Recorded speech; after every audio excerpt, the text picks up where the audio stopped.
देखिए question number 11 कह रहा है यदि त्रिभुज एबीसी का लंब केंद्र त्रिभुज के बाहर है तब त्रिभुज है।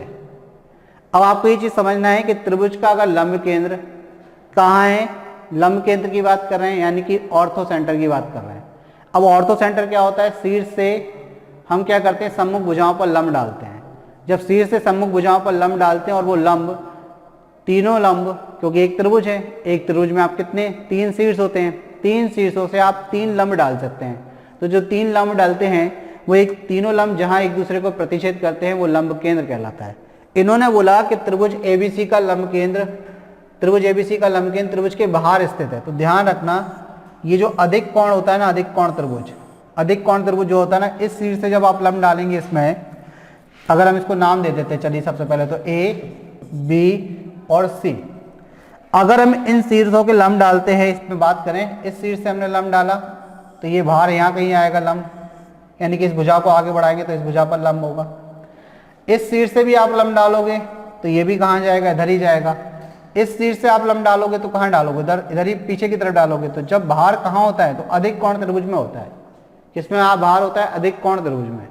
तो अगर ये क्वेश्चन आपके पास आता है कि त्रिभुज का लंब केंद्र त्रिभुज के बाहर है तब त्रिभुज है। कौन सा त्रिभुज है, तो आप कहेंगे सर अधिक कोण त्रिभुज है, यानी कि जिसका एक कोण 90 डिग्री से ज्यादा होता है, ऐसा त्रिभुज अधिक कोण त्रिभुज कहलाता है। तो अधिक कोण त्रिभुज में उसका लंब केंद्र त्रिभुज के बाहर स्थित होता है। क्लियर। तो ऑप्शन ए क्या हो जाएगा आपका आंसर।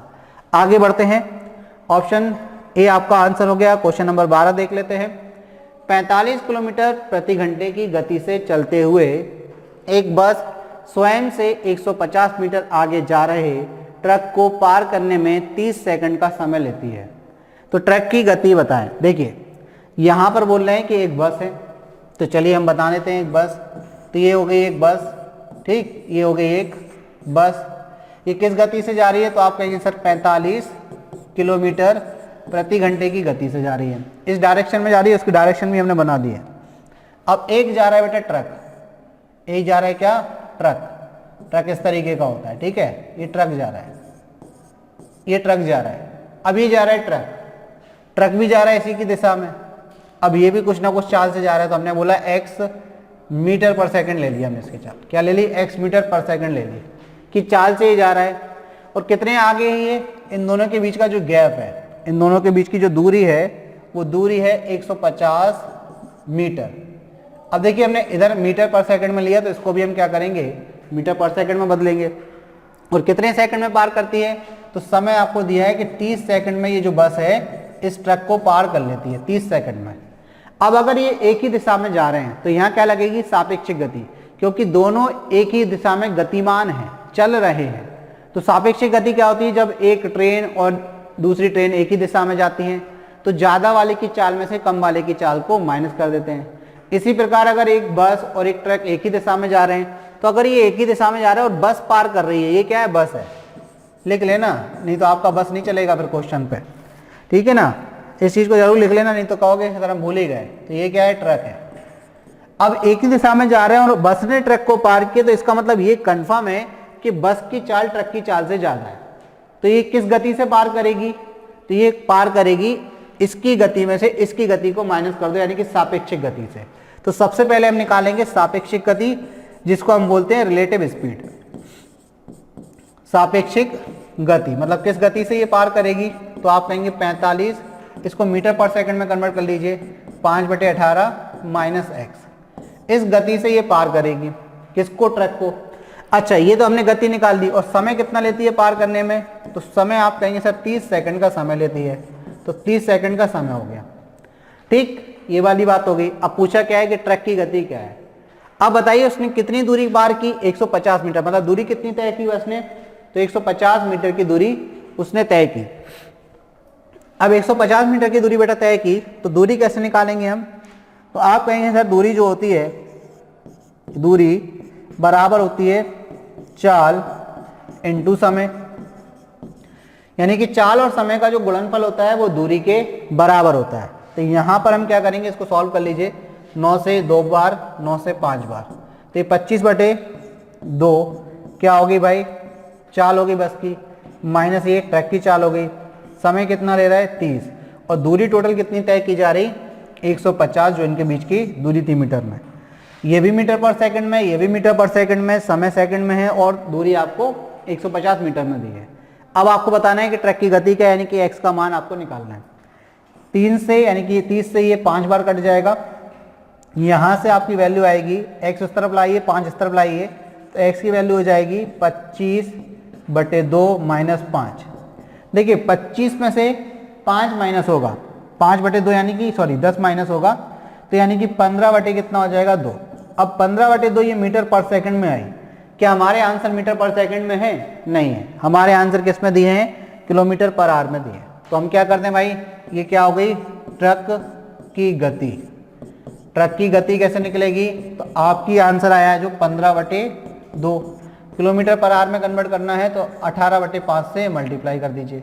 5 से 3 बार, 2 से 9 बार, 9 तिया 27 किलोमीटर प्रति घंटा। यानी कि ट्रक की गति कितनी है? 27 किलोमीटर प्रति घंटा। ट्रक 27 किलोमीटर प्रति घंटे की बेटा गति से गतिमान है। क्या है? गतिमान है। जैसे शक्तिमान होता था, इसी तरह ये गतिमान है। 27 किलोमीटर प्रति घंटे की गति से ये गतिमान है। ठीक, यही आपसे पूछा गया था कि ट्रक की गति क्या है। चलिए आगे बढ़ते हैं, क्वेश्चन नंबर 12 देखते हैं। देखिए क्वेश्चन नंबर 12 आपसे क्या कह रहा है भाई, कौन सी धनराशि साधारण ब्याज से 5 वर्षों में 520 रुपये और 7 वर्षों में 568 रुपये हो जाएगी? वो धनराशि आपको बतानी है केवल, यानी कि मूलधन आपको ज्ञात करना है। देखिए क्वेश्चन की लैंग्वेज को समझिए, क्या क्या दिया है। पूछ रहा है कि मूलधन यानी कि प्रिंसिपल कितना है, जो 5 वर्षों में किस में कन्वर्ट हो जाता है, तो आप कहेंगे ये जो 5 वर्षों में है बन जाता है कितना? 520। तो ये चीज़ क्या है? तो आप कहेंगे सर ये मिश्रधन है। ये क्या है? मिश्रधन, यानी कि ये अमाउंट है। ये क्या है बेटा? अमाउंट है। तो आप कहेंगे सर ये अमाउंट है। यानी कि एक प्रिंसिपल था, एक मूलधन था, जो 5 सालों में 520 रुपये हो जाता है, और वही प्रिंसिपल 7 सालों में कितना हो जाता है? तो ये एक और मिश्रधन आपको दिया है, एक और मिश्रधन आपको दिया है, वो कितना हो जाता है? तो आप कहेंगे सर 568 हो जाता है। तो अब आपको समझने वाली बात यहाँ पर क्या है, आपको ये समझना है बेटा कि ये 520 मिश्रधन है, तो मिश्रधन किससे बनता है? तो आप कहेंगे सर मूलधन प्लस ब्याज से, मूलधन प्लस ब्याज से। इसमें कितने साल का ब्याज? तो आप कहेंगे सर 5 साल का ब्याज इंक्लूड है इस 520 में। ये भी मिश्रधन है, तो ये भी किससे बना होगा? तो आप कहेंगे सर मूलधन प्लस ब्याज से। तो इसमें कितने साल का ब्याज? तो आप कहेंगे सर इसमें 7 साल का ब्याज शामिल है। अब आपको बस इतनी सी चीज़ समझनी है, और डायरेक्ट पेपर में कैसे करोगे उस चीज़ को भी हम बताएंगे, लेकिन आप इस चीज़ को समझ लीजिए कि ये मिश्रधन है 520, यानी कि इस 520 के अंदर 5 साल का साधारण ब्याज और मूलधन दोनों इंक्लूड है। इसी प्रकार ये जो 7 साल का हमारा मिश्रधन है, 7 साल के अंदर हमारा मूलधन और 7 साल का ब्याज इंक्लूड है। अगर हम इस 568 में से 520 को माइनस कर देते हैं, 568 में से किसको? 520 को हम माइनस कर देते हैं बेटा, तो आप बताइए क्या निकलेगा रिजल्ट? आप कहेंगे मूलधन से मूलधन कट जाएगा, 7 साल के ब्याज में से 5 साल का ब्याज माइनस हो जाएगा, तो क्या बचेगा? 2 साल का ब्याज। यानी कि जब आप 568 में से 520 को माइनस करेंगे तो आपके पास 2 साल का साधारण ब्याज आ जाएगा। क्या आ जाएगा? तो आप कहेंगे सर 2 साल का साधारण ब्याज आएगा। तो हमने देखिए 2 साल का SI निकाल लिया, सिंपल इंटरेस्ट। कितना आ गया? आपको 568 में से 500 क्या माइनस करना है? 20 माइनस करना है। तो जैसे ही माइनस किया कितना आ गया? 48। तो ये 2 साल का क्या हो गया? SI हो गया। अब आपको पता है कि साधारण ब्याज हर साल कैसा होता है बेटा? समान होता है। तो अगर साधारण ब्याज हर साल समान होता है, 2 साल का ब्याज, साधारण ब्याज 48 है, तो 1 साल का कितना होगा? तो आप 2 से भाग दे दीजिए, तो 1 साल का होगा 24। अब 1 साल का ब्याज 24 है। इस वाले मिश्रधन के अंदर 5 साल का क्या था? साधारण ब्याज था। तो यदि हम 5 साल का ब्याज निकालकर इसमें से माइनस कर दें तो क्या आ जाएगा? मूलधन निकल आएगा, क्योंकि 5 साल का ब्याज आप माइनस कर दोगे। तो अब हम क्या करें? इसमें 5 से मल्टीप्लाई और कर दें। जैसे हमने बेटा 5 से मल्टीप्लाई किया, ये कितना हो गया? 120। तो 5 साल का SI आ गया, यानी कि सिंपल इंटरेस्ट। और इस सिंपल इंटरेस्ट को अगर हम किस में से माइनस कर देते हैं? इस सिंपल इंटरेस्ट को 520 में से माइनस कर देते हैं हम 120, तो क्या आ जाएगा? 400। और ये क्या है? हमारा प्रिंसिपल यानी कि मूलधन है। यही हमारा क्या है? प्रिंसिपल है। ये हमारा क्या हो गया बेटा? आंसर हो गया। ये क्या हो गया? आंसर। किस ऑप्शन में दिया बेटा आपको? 420 की अगर हम बात करें, सॉरी 400 की बात करें, तो ऑप्शन बी में दिया हुआ है। 420 नहीं, 400। 420 ही तो आप लोग करते हैं। तो ये क्या है आपका भाई, ऑप्शन बी जो है 400, ये आपका आंसर हो गया। ठीक, अब देखिए डायरेक्ट बात आप समझ में आ गई, सारी चीजें हमने समझ ली कि 5 साल का मैं मिश्रधन दिया था, 7 साल का मिश्रधन दिया था, तो डायरेक्ट आप पेपर में कैसे करेंगे, 568 में से 520 को माइनस करिए, तो ये 48 जो है वो 2 साल का ब्याज आएगा, इसमें 2 से भाग लगाकर यानी कि 24 1 साल का ब्याज लीजिए, 5 से मल्टीप्लाई करके 120 आपने 5 साल का ब्याज ले लेना है, और 5 साल के ब्याज को 520 में से माइनस कर देंगे, यानी कि 120 को 520 में से माइनस कर देंगे, मौखिक रूप से आंसर दे देंगे 400 आंसर, मौखिक रूप से। पेन नहीं चलाना पड़ेगा आपको, अगर कॉन्सेप्ट क्लियर हो गया तो पेन आपको नहीं चलाना पड़ेगा। ठीक, चलिए आगे बढ़ते हैं फिर, अब क्लियर है तो आगे बढ़ते हैं। क्वेश्चन नंबर 14 देख लेते हैं भाई। 2 मनुष्य एक रेल के डिब्बे में घुसते हैं जिसमें 5 सीट खाली हैं, बताइए वे कितने भिन्न भिन्न प्रकार से बैठ सकते हैं। मतलब ये तो वो वाली बात हो गई, 5 सीटें खाली हैं, ट्रेन में घुस गए, अब इस पे बैठे मस्ती कर रहे हैं, समझ रहे हो ना। अब एक ट्रेन है, मान के चलिए इसमें कितनी सीटें हैं, 1 2 3 4 और 5 सीटें हैं, यानी कि 1 2 3 4 और 5 सीटें हैं। और मनुष्य कितने हैं, मनुष्य एक प्राणी होता है, ये कितने बेटा, 2 हैं। अब बताइए पहला व्यक्ति इस पर बैठ जाए और दूसरा इस पर बैठ जाए, 1 और 2 पर, फिर अब दूसरा यानी कि ऐसे चेंज भी कर सकता है कि पहला अपना फिक्स कर ले, ये है आप पूरे पे बैठता रहे, तो ये केसेस बन सकते हैं। मतलब हम ऐसा कह सकते हैं कि 5 में से क्या करना है, हमें 5 पर बैठने के प्रकार निकालने, कितने तरीके से आप बैठ सकते हैं। तो 5 पर आप कितने तरीके से बैठ सकते हैं, तो क्रमचय बनाने हैं, परम्यूटेशन बनाने हैं, तो कैसे बनाएंगे, तो आप कहेंगे सर 5 में से 2 चुनने के तरीके, या हम ऐसे भी कह सकते हैं कि 2 व्यक्ति हैं, उनके लिए ऑप्शन कितने हैं, 5 सीटों के ऑप्शन है। तो ऐसा हो सकता है कि जो पहला व्यक्ति है वो 5 में से कोई भी एक पर बैठ जाए, पहली सीट भी उसके लिए फ्री, दूसरी भी फ्री, तीसरी भी फ्री, चौथी भी फ्री, ठीक है, और 5वीं भी फ्री, तो वो 5 में से किसी भी एक सीट पर बैठ सकता है। तो एक सीट पर एक व्यक्ति कितने प्रकार से बैठ सकता है, या हम बोले 5 सीट पर एक व्यक्ति कितने प्रकार से बैठ सकता है, तो आप कहेंगे 5 प्रकार से। ठीक है, अब अपनी सीट पर वो बैठ गया, अब दूसरा व्यक्ति खाली है, उसके लिए 4 सीट खाली है, तो दूसरा व्यक्ति 4 में से किसी पर भी बैठ सकता है, तो कितने प्रकार से, तो आप कहेंगे सर 4 प्रकार से। इन दोनों का आपस में मल्टीप्लाई कर दीजिए तो टोटल कितना हो जाएगा, 20। कितना हो जाएगा, 20, यानी कि 2 व्यक्ति 20 तरीके से 5 सीटों पर बैठ सकते हैं। 2 व्यक्ति 20 प्रकार से क्या कर सकते हैं, 5 सीटों पर बैठ सकते हैं। क्लियर हो रही बात, 2 व्यक्ति कितने तरीके से बैठ सकते हैं, तो 5 तरीके से बैठ सकते हैं। अब आप इसको NPR से भी कर सकते हैं, जो हमारे पास फॉर्मूला होता है NPR, ये होता है factorial n upon n minus r factorial. ठीक है ना, n मतलब टोटल कितने हैं और उसमें से कितने के क्रमचय बनाने, कितने के आपको बिठाने के तरीके बताने हैं। तो n तो आप कहेंगे सर 5 है, n कितना है, तो आप कहेंगे सर 5 है, n की वैल्यू कितनी हो गई, 5, यानी कि हमें वैल्यू निकालनी है 5p2 की। 5p2 की वैल्यू निकालनी है, तो ये हो जाएगा 5 फैक्टोरियल, ये हो जाएगा 5 माइनस कितना, तो आप कहेंगे 2 फैक्टोरियल। तो 5 फैक्टोरियल को आप लिख सकते हैं 5 इंटू 4 इंटू 3 फैक्टोरियल तक रोक दीजिए। क्यों रोक दिया, क्योंकि 5 माइनस 2 करेंगे तो यहाँ नीचे 3 फैक्टोरियल आ जाएगा, ये और ये कैंसिल, 5 चौको कितना, 20। तो टोटल आप 20 तरीके से 2 व्यक्तियों को 5 कुर्सियों पर बिठा सकते हैं। तो आपके पास 2 तरीके हैं इनको करने के, या तो आप लॉजिकली जाएं या फिर आप फॉर्मूले की मदद से जाएं। क्लियर हो गई बात, आगे बढ़ते हैं। क्वेश्चन नंबर 15 देखते हैं भाई। देखिए क्वेश्चन नंबर 15 कह रहा है आपसे, यदि x बराबर 1/2 प्लस 1/2 हो तो 1/x का मान आपको ज्ञात करना है।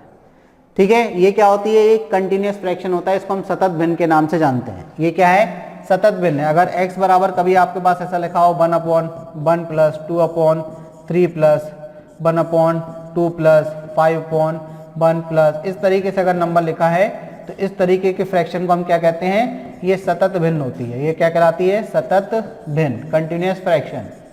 तो ये कंटिन्यूअस फ्रैक्शन पर बेस्ड क्वेश्चन है। किस तरीके से सॉल्व होता है, तो ये हमेशा अंतिम वाले पद से सॉल्व होता है। ठीक है, ये किससे सॉल्व होता है, अंतिम वाले पद से सॉल्व होता है। तो x की वैल्यू कितनी है, 1/, ये लिखा है 2 प्लस 1/2, और आपको 1/x की वैल्यू बतानी है कितनी है। तो देखिए सिंपल है, आप इसको सॉल्व करेंगे, 2 दूनी 4 और 1 5, तो ये आपका हो जाएगा 5 बटे में 2, बटे की राशि तो पलट जाएगी, तो x की वैल्यू कितनी आ जाएगी 2 बटे 5। x की वैल्यू 2 बटे 5 आ गई। कि आपको x की वैल्यू निकालनी है, आपको 1/x की वैल्यू निकालनी है, इसको पलट दीजिए तो 1/x हो जाएगा 5 बटे 2। 1/x की वैल्यू कितनी आ गई 5 बटे 2, और यही हमारा आंसर हो गया। तो 5 बटे 2 देखिए भाई किस ऑप्शन में दिया है, तो ऑप्शन सी में दिया हुआ है, तो ऑप्शन सी क्या हो जाएगा बेटा आपका आंसर हो जाएगा। सतत भिन्न ध्यान रखना, अगर आप कांस्टेबल की तैयारी कर रहे हैं, एसआई की तैयारी कर रहे हैं, जेल प्रहरी की तैयारी कर रहे हैं, लेबर इंस्पेक्टर की तैयारी कर रहे हैं, इवन आप एमपी का कोई भी एग्जाम जो आपका पीईबी कंडक्ट करवाता है, यानी कि प्रोफेशनल एग्जामिनेशन बोर्ड जो आपका कंडक्ट करवाता है, सतत भिन्न से हमेशा देखा गया एक क्वेश्चन आया है, हमेशा। ठीक है ना, चलिए आगे बढ़ते हैं, क्वेश्चन नंबर 16 देखते हैं। देखिए क्वेश्चन नंबर 16 क्या कह रहा है आपसे कि 20 विद्यार्थियों का औसत वजन 0.75 किलोग्राम बढ़ जाता है जब एक विद्यार्थी जिसका वजन 35 किलोग्राम है को एक अन्य विद्यार्थी द्वारा प्रतिस्थापित किया जाता है, तो नए विद्यार्थी का वजन ज्ञात करें। आपको याद होगा हमने औसत में आपको पढ़ाया था बेटा कि जब एक व्यक्ति को आप दूसरे व्यक्ति से बदल रहे हैं, या फिर आपको अगर इतना याद नहीं है तो आप इतना समझ लीजिए कि अगर औसत बढ़ रहा है एक व्यक्ति को दूसरे व्यक्ति से बदलने पर, तो इसका मतलब जो गया हुआ व्यक्ति है उसका वजन जो आया हुआ व्यक्ति है उसके वजन से कम है। तो ये बात कंफर्म है कि जो आया हुआ व्यक्ति है उसका वजन जाने वाले व्यक्ति से ज्यादा होगा। अब जा कितने वाला रहा, तो जब एक विद्यार्थी जिसका वजन 35 किलोग्राम है, तो 35 से ज्यादा हमारा आंसर होगा। तो देखिए एक ऑप्शन आपको दिया है 35, तो ये जो ऑप्शन डी है वो तो हम देखते ही से हटा देंगे। क्यों हटा देंगे, क्योंकि अगर 35 का गया और आने वाला भी 35 का है, तो आप ये भी जानते हैं कि अगर जितने किलोग्राम का व्यक्ति जा रहा है उतने किलोग्राम का व्यक्ति अगर आ रहा है तो औसत में कोई परिवर्तन नहीं होता।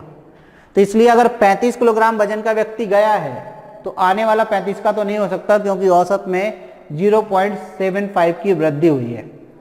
अब औसत में 0.75 की वृद्धि हुई है तो इसका मतलब 35 से ज्यादा का आया है। अब कितना ज्यादा का आया वो देखिए, व्यक्ति कितने, तो आप कहेंगे सर 20, व्यक्ति नहीं बेटा विद्यार्थी हैं, बेचारों को हमने व्यक्ति बोल दिया, आप ही लोग हैं ये, विद्यार्थी है।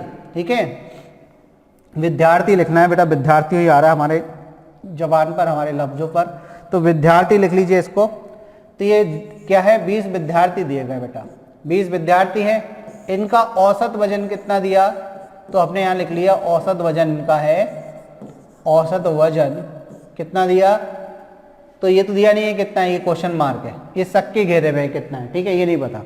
अब इन्होंने बोला जब एक विद्यार्थी जिसका वजन 35 किलोग्राम है, देखिए एक विद्यार्थी इसमें से चला गया, कितने किलोग्राम का, 35 किलोग्राम का एक विद्यार्थी चला गया, लेकिन एक विद्यार्थी क्या हो गया बेटा इसमें वापस आ गया, एक विद्यार्थी इसमें वापस शामिल हो गया। अब कितने किलोग्राम का शामिल हुआ ये क्वेश्चन मार्क है, ये आपको बताना है।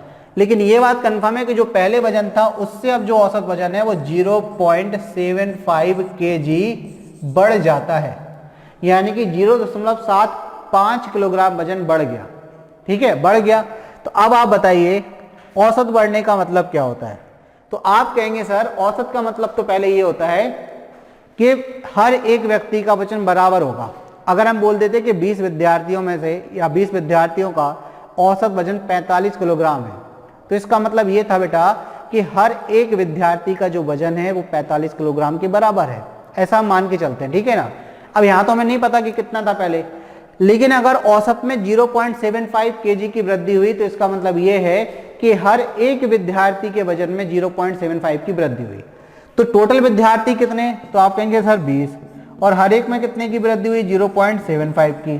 तो 75 दूनी कितना होता है, आप कहेंगे सर 150, एक जीरो इसका लगा दीजिए, 2 अंक बाद दशमलव लगा दीजिए, यानी कि 15। तो टोटल में 15 किलोग्राम की वृद्धि हुई। टोटल में कितने की वृद्धि हुई, 15 किलोग्राम की वृद्धि हुई। अगर कुल में 15 किलोग्राम की वृद्धि हुई तो इसका मतलब क्या है कि जो विद्यार्थी आया है, जो विद्यार्थी बेटा आया है, जाने वाला 35 का था, तो जो आया है वो कितना ज्यादा लेकर आया अपने साथ, 15 किलोग्राम ज्यादा का आया। तो अगर हम 35 में 15 जोड़ देते हैं तो कितना हो जाएगा, 50 किलोग्राम। यानी कि जो आने वाला विद्यार्थी है उसका वजन बेटा कितना है, तो आप कहेंगे सर 50 किलोग्राम है। आने वाले विद्यार्थी का वजन कितना है, 50 किलोग्राम। कॉन्सेप्ट से करेंगे, बहुत समय बचेगा आपका। किस ऑप्शन में दिया है, ऑप्शन सी में। क्लियर होगी बात? ठीक है, क्लियर होगी बात। चलिए आगे बढ़ते हैं, क्वेश्चन नंबर 17 देखते हैं। क्वेश्चन नंबर 17 की तरफ बढ़ते हैं।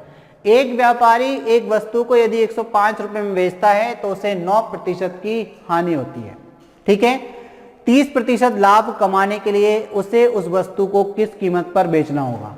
100 से कर लीजिए, सिंपल तरीके से। देखिए बेटा, हमने माना कि वस्तु का क्रय मूल्य कितना है, तो आपने कहा सर वस्तु का जो क्रय मूल्य है वो 100 है। कितना है? 100 है। अब 105 रुपए में बेचता है तो ये तो आपको विक्रय मूल्य दिया है, तो 9% की हानि होती है। ये भी सारी बातें हो गई। अब 9% की हानि का मतलब क्या है? तो आप कहेंगे सर 9% की हानि, 90 नहीं बेटा 9, सब कुछ तबाह हो जाएगा 90 में तो उसका। ठीक है, कितने प्रतिशत की हानि? 9% की हानि। तो अगर 9% की हानि हुई तो बेटा बताइए कि 100 वाली चीज को कितने में बेचा होगा? तो आप कहेंगे सर 91 रुपए में। ठीक है, अब चाह क्या रहे हैं भाई? चाह रहे हैं कि कितने का लाभ हो? 30% का लाभ हो। कितने का लाभ हो? 30% का लाभ हो।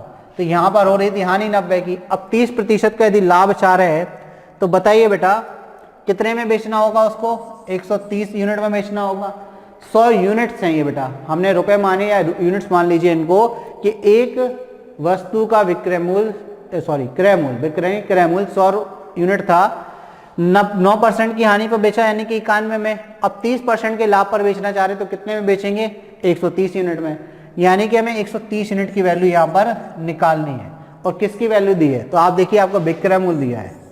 कितना विक्रय मूल्य दिया? तो विक्रय मूल्य दिया आपको 105 रुपए। ये 105 रुपए का विक्रय मूल्य दिया। कब का विक्रय मूल्य है? जब 9% की क्या होती है? हानि होती है। जब 9% की हानि होती है तब का विक्रय मूल्य है। यानी हम कह सकते हैं कि 91 यूनिट की वैल्यू किसके बराबर? तो आप कहेंगे सर 91 यूनिट की वैल्यू 105 के बराबर। तो 1 यूनिट की वैल्यू किसके बराबर? तो आप कहेंगे सर 105/91 के बराबर। आपको किसकी वैल्यू निकालनी है? 130 यूनिट की। तो दोनों तरफ क्या कर दीजिए बेटा?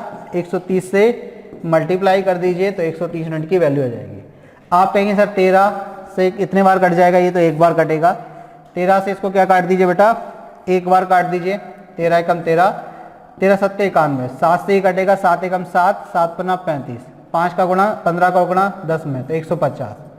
यानी कि कितने में बेचना पड़ेगा? 150 में। तो 150 क्या हो गया आपका बेटा? आंसर हो गया।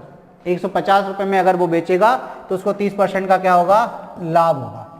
ठीक है, क्रय मूल्य पूछ लेते इस क्वेश्चन में तो कैसे निकालते? तो आप कहते सर कोई बड़ी बात नहीं है, 91 की वैल्यू किसके बराबर? 105। एक यूनिट की वैल्यू 105/91, तो 100 की वैल्यू यहाँ पर 130 की जगह 100 से मल्टीप्लाई कर देते तो उस वस्तु का क्रय मूल्य भी निकल आता। ठीक, चलिए आगे बढ़ते हैं क्वेश्चन नंबर 18 की तरफ। क्वेश्चन नंबर 18 कह रहा है दो संख्याओं का योग 40 है, उनका अंतर 4 है, तो उनका अनुपात ज्ञात कीजिए। ठीक है, पहले हम फर्स्ट मेथड फिर सेकंड मेथड डायरेक्ट करना सीखेंगे कैसे करेंगे। ठीक है, पहला तरीका देखिए आप, पहला तरीका देखिए बेसिक वालों के लिए। आपने बोला कि भाई दो संख्याएं आपको दी हैं फर्स्ट मेथड में जिनका योग कितना है? 40। तो x प्लस वाई, दो संख्या मान ली कितनी हो गई?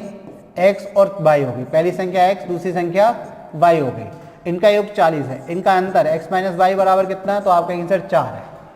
अब आपको याद होगा और नहीं है तो आप हमेशा के लिए याद कर ले कि जब आपके पास दो इक्वेशन इस तरीके से हैं कि एक इक्वेशन x प्लस वाई बराबर 40 और x माइनस वाई बराबर 4, यानी कि x प्लस वाई बराबर समथिंग दिया हो, कुछ भी दिया हो, और x माइनस वाई बराबर समथिंग दिया हो, तो x की वैल्यू कैसे निकालते हैं? तो देखिए x की वैल्यू कैसे निकालते हैं? x की वैल्यू निकालने के लिए दोनों को जोड़ के, यानी कि 40 प्लस 4 दोनों को जोड़कर 2 से भाग लगा दीजिए तो आप कहेंगे 44 डिवाइड बाई 2, यानी कितना हो जाएगा? 22।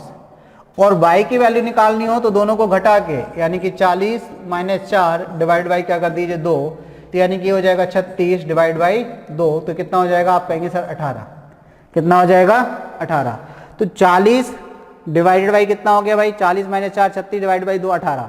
अब आपको दोनों संख्याओं का अनुपात बताना है, यानी कि x अनुपात y तो बताना ही है। आपसे क्या पूछा है? उनका अनुपात ज्ञात करें। तो पहली संख्या कितनी? 22। दूसरी कितनी? तो आप कहेंगे 18।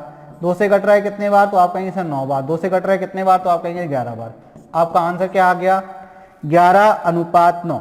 11/9 आपका क्या हो गया आंसर? किस अनुपात, किस ऑप्शन में दिया है? ऑप्शन डी में। ऑप्शन डी क्या हो गया आपका आंसर? ये तो हो गया फर्स्ट मेथड। अब देखिए सेकंड मेथड समझ लीजिए, इस क्वेश्चन को सेकंड तरीके से कैसे करेंगे और बहुत आसानी है। अब बना कैसे ये सेकंड, तो ये बना भाई फर्स्ट से ही। अब यहां से मैं कंक्लूजन निकालना है। कंक्लूजन क्या निकालना है, वो कंक्लूजन समझ लीजिए। क्या 40 और 4 को जोड़ेंगे और उसको 2 से भाग लगाएंगे डायरेक्ट, तो पहली संख्या निकल आएगी। और 40 में से 4 घटाएंगे तो आपको 2 से भाग लगाएंगे तो दूसरी संख्या। बस आपको कुछ नहीं करना है, दो संख्याओं का योग 40 अंतर 4, तो कितना हो गया 44। 44 का आधा तो आपका आंसर 22, तो पहली संख्या होगी 22। अनुपात दूसरी की बात करें, 40 - 4 तो आप कहेंगे 36। 36 का आधा तो आपका आंसर 18। अनुपात बना दिया 11, अनुपात कितना हो गया 9। तो मौखिक रूप से सॉल्व कर लेंगे। अगर कॉन्सेप्ट क्लियर है तो मौखिक रूप से आप सॉल्व कर लेंगे इस क्वेश्चन को। ठीक है, चलिए आगे बढ़ते हैं।